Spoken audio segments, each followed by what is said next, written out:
Kilometre sir, এটা হচ্ছে sir Buriganga নদী থেকে শুরু হয়েছে এবং মিলেছে হচ্ছে ধলেশ্বরী নদীতে স্যার। এই টোটাল এরিয়ার একটা internal connection, waterway connection plus locally কমিউনিটির কিছু ডেভেলপমেন্টের জন্য এই প্রজেক্টটা নেওয়া হয়েছে স্যার। গত ডিসেম্বরে স্যার, ডিসেম্বর থেকে অলরেডি আমরা 1600 ফাইল করে ফেলেছি স্যার।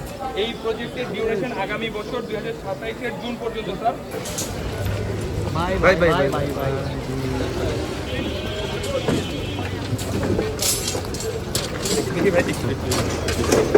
স্যার আমরা স্যার কিছুদিন আগে একটা প্রজেক্ট করেছিলাম স্যার, ডিএনডি ভাল প্রজেক্ট স্যার। ওইটাও স্যার সেম, ওখানে আমরা স্যার উদ্ধার করেছিলাম 2338 কোটি টাকার ল্যান্ড আমরা উদ্ধার করেছিলাম স্যার। বাট আমরা চলে আসার পরে স্যার ওইটা আবার স্যার বেদখল হওয়ার মতো হয়ে যাচ্ছে স্যার। বিকজ স্যার এখানে স্যার যেটা হচ্ছে স্যার, আমরা এই সামনেও স্যার আমরা প্রায় 2 কিলোমিটার এরিয়া স্যার 2 তলা বিল্ডিং আমরা উচ্ছেদ করেছি স্যার। বাট ওইটা যখন আমরা কমপ্লিট করে ফেলবো তখন যদি ওদেরকে প্রপার স্পেসগুলো দেওয়া না হয় বা তাদের তো কিছু করে খেতে হবে স্যার, সেই ক্ষেত্রে এগুলো আবার বেদখল হয়ে যায় স্যার। সবচেয়ে সুস্বাদু হালিম রাধুনী হালিম, হালিম হোক রাধুনী হালিম।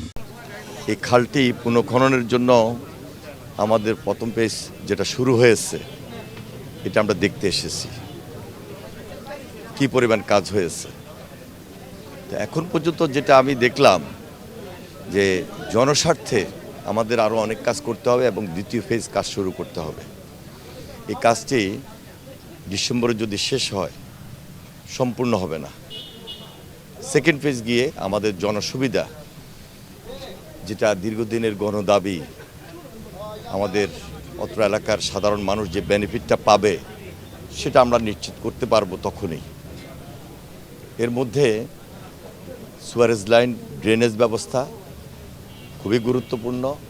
আরেকদিকে আমাদের মন্ত্রণালয়ের পাশাপাশি স্থানীয় সরকার মন্ত্রণালয় এই ব্যাপারে একটা সমন্বয় করে আমরা এই সুবিধাগুলো দেওয়ার চেষ্টা করব এবং সেই জন্য আন্তঃমন্ত্রণালয় যে বৈঠক, সেখানে সেই আলোচনা করে পুনরায় সিদ্ধান্ত হবে যে আমরা সেকেন্ড ফেজ কাজটা কত দ্রুত কত সমন্বয় করে নিয়ে আসতে পারব।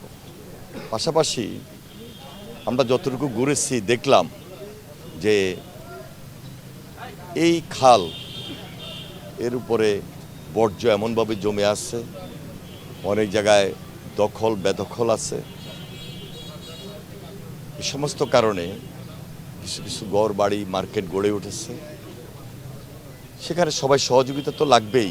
পাশাপাশি আমরা আমাদের জনস্বার্থে যেটা খুব বেশি গুরুত্বপূর্ণ, আমরা সেখানে আমাদের প্রকল্পের মাত্রা বৃদ্ধি করব এবং সেটা আমরা সুন্দরভাবে সম্পন্ন করে জনসুবিধা দেওয়ার ক্ষেত্রে আমরা সার্বিক কাজগুলো এগিয়ে নিয়ে যাব আমাদের সবার সহযোগিতায়। দেখুন, কখনো এই সমস্ত খাল নিয়ে আন্তঃমন্ত্রণালয় বৈঠক হয়নি। আমরা নতুনভাবে উদ্যোগ নিয়েছি।